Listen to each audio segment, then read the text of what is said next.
Welcome back to my channel. आज हम लेके आए आपके लेसन प्लान एयर का यानी वायु।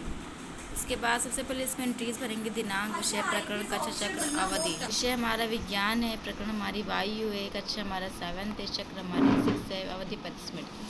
उसके बाद हम समान उद्देश्य लिखेंगे।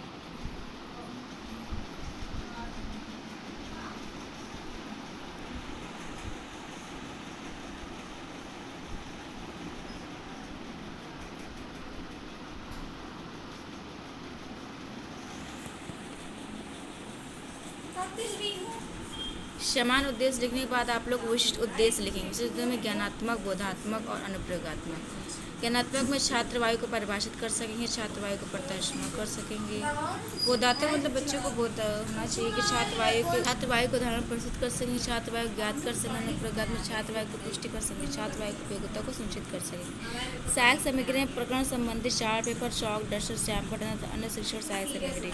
पूरे ज्ञान में छात्र वायु के बारे में समान जानकारी रखते हैं। उसके बाद हम प्रस्तावना लिखेंगे। प्रस्तावना में आपको क्रम संख्या, छात्राध्यापक क्रिया, छात्र क्रिया। सबसे पहला क्वेश्चन आप बच्चों से जिगजैग मोशन में क्वेश्चन करेंगे। पहला क्वेश्चन कि आप अपने जन्मदिन को मनाने के लिए बाजार से क्या लाते हो। तो बच्चे बोलेंगे हम अपने जन्मदिन को मनाने के लिए बाजार से केक, गुब्बारे, टॉफ़ी, चलर आदि लाते हैं। गुब्बारे को फुलाने के लिए क्या कहते हैं। तो गुब्बारे को फुलाने के उसमें हवा भरी जाती है।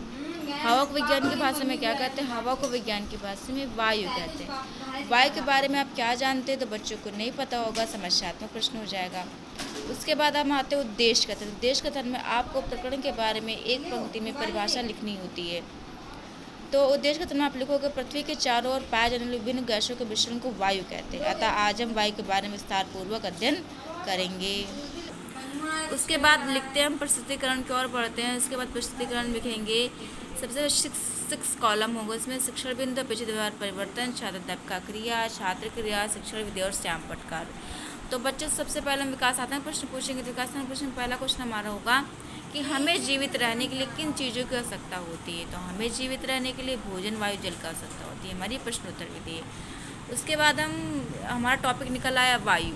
तो वायु शिक्षण बिंदु है और अपेक्षित व्यवहार परिवर्तन में हम लिखेंगे छात्र वायु के बारे में जानकारी प्राप्त कर सकेंगे। स्पष्टीकरण में हमारे चारों ओर सभी स्थान पर वायु उपस्थित है। वायु विभिन्न गैसों जैसे नाइट्रोजन, कार्बन डाइऑक्साइड आदि का मिश्रण है। हमारी पृथ्वी चारों ओर से वायु से घिरी है। वायु का यह घेरा हमारा वायुमंडल है। चलती हुई वायु हवा कहलाती है। यदि हवा बहुत तेज चलती है तो यह आंधी, तूफान, चक्रवात का रूप ले लेती है। वायु में विभिन्न गैसें सम्मिलित हैं जिसमें नाइट्रोजन 78%, ऑक्सीजन 21%, कार्बन डाइऑक्साइड 0.03% तथा अन्य गैसें 0.97% उपस्थित हैं। इसके अतिरिक्त वायु में इसके बाद हम छात्र क्रम लिखेंगे। छात्र ध्यानपूर्वक सुनेंगे। ये हमारी व्याख्यान विधि होती है। सैंपटकार में इसमें जो मुख्य बिंदु, जैसे कि मुख्य बिंदु हमारे चारों सभी स्थान पर उपस्थित वायु विभिन्न गैसें जैसे नाइट्रोजन, कार्बन डाइऑक्साइड, ऑक्सीजन आदि का मिश्रण है। इसमें आप एक पिक्चर भी चिपका सकते हो या फिर आप ड्रा करके भी, जैसे कि मैंने लगाया हुआ है इसमें कि इस पिक्चर में जैसे परसेंटेज बता रहा है कि ऑक्सीजन 21% है, नाइट्रोजन 78% है और भी अदर जो गैसेस हैं 1% मिश्रण। ठीक है। उधर अभी हमारा स्पष्टीकरण कंप्लीट नहीं हुआ था। तो यहाँ पर मैं लिखा हुआ है जल, वाष्प तथा धूल के कण भी उपस्थित होते हैं। ऑक्सीजन तथा कार्बन डाइऑक्साइड हमारे जीवन के लिए बहुत आवश्यक होता है। अब हमारा उधर स्पष्टीकरण कंप्लीट हो चुका। तो अब हम नए शिक्षण बिंदु के लिए बच्चों से फिर क्वेश्चन करेंगे कि आकाश में पतंग कैसे उड़ पाती है। तो बच्चे बोलेंगे कि आकाश में पतंग हवा के कारण उड़ पाती है। ये हमारी कैसी विधि हो गई, प्रश्नोत्तर विधि हो गई। उसके बाद हम वायु के गुण लिखेंगे कि ये आकाश से पतंग उड़ना वायु गुण है। तो छात्र वायु गुण को समझ पाएंगे। स्पष्टीकरण में लिखेंगे वायु के कुछ प्रमुख गुण निम्न है। वायु रंगीन, गंधहीन, स्वाधीन होती है। वायु का निश्चित नहीं होता। वायु स्थान घेरती है। वायु दाब डालती है। वायु भार होता है। वायु सूर्य की पराबैंगनी किरणों से रक्षा करती है। वायु ताप से प्रभावित होती है। वायु ऊंचाई से प्रभावित होती है। उसके बाद छात्र ध्यानपूर्वक सुनेंगे। और इसमें आप पिक्चर लगा सकते जैसे कि इसमें गुब्बारे को फुलाते हुए दिखाया गया है कि भूख से बनने पर गुब्बारा फूल जाता है। और इसमें भी गुण दिखाए गए हैं।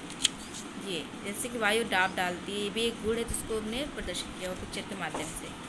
और जो भी मेन पॉइंट है आप इसमें लिख सकते हो। वायु गुण, वायु रंगीन, गंधीन, स्वाधीन, तो वायु दाब डालती, वायु भार होता है। उसके बाद हम तीसरे शिक्षण बिंदु के लिए बच्चों से फिर विकासात्मक प्रश्न पूछेंगे कि साइकिल के पहियों में क्या भरी जाती है। तो साइकिल के पहियों में हवा भरी जाती है। हमारी कैसी विधि है, प्रश्नोत्तर विधि है। उसके बाद हवा का प्रयोग हम किन किन चीज़ों में करते हैं, तो हवा का प्रयोग हम गुब्बारे फुलाने में, पहियों में आदि में करते हैं। ये हमारी कैसी विधि हो गई, प्रश्नोत्तर विधि। उसके बाद हम वायु की उपयोगिता, क्योंकि हमारे योग निकल आया है तो हम शिक्षा बिंदु वायु की उपयोगिता डालेंगे। उसके बाद लेकिन छात्र वायु की उपयोगिता को समझ सकेंगे। वायु सभी प्राणियों के जीवन अत्यंत उपयोगी, अतः वायु की उपयोगिता निम्न: साइकिल, स्कूटर, ट्रकों आदि के टायरों वायु परिवहन परिवहन का साधन। वायु गीले कपड़ों को सुखाने से, वायु पवन चक्के चलाने में सहायक, जल चक्र में महत्वपूर्ण भूमिका। वायु उपस्थित ऑक्सीजन सभी प्राणी सांस लेते हैं। वायु उपस्थित कार्बन डाइऑक्साइड आग बुझाने के काम आती है, प्रकाश संश्लेषण भी सहायक होती है। उसके बाद साधारण पुरुषों की व्याख्या होती है, उसमें जो भी मेन पॉइंट होंगे वो आपको सैम प्रकार में लिखना होगा।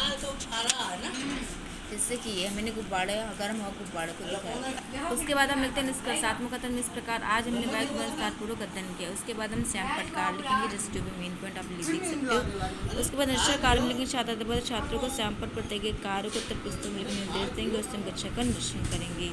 उसके बाद हम पुनरावर्ती प्रश्न की ओर से, पुनरावर्ती प्रश्न वस्तुनिष्ठ प्रश्न लिखेंगे। वस्तुनिष्ठ प्रश्न में आपको होती है या सत्य लिखना होता है, जैसे कि आप देख रहे हो, लिख सकते हो। उसके बाद हम गृह कार्य लिखेंगे, क्योंकि गृह कार्य लिखेंगे, उसमें गृह कार्य बच्चों से वायु क्या वायु गुण बताइए। आई होप कि आपको वीडियो अच्छी लगी हो। Thanks for watching my videos.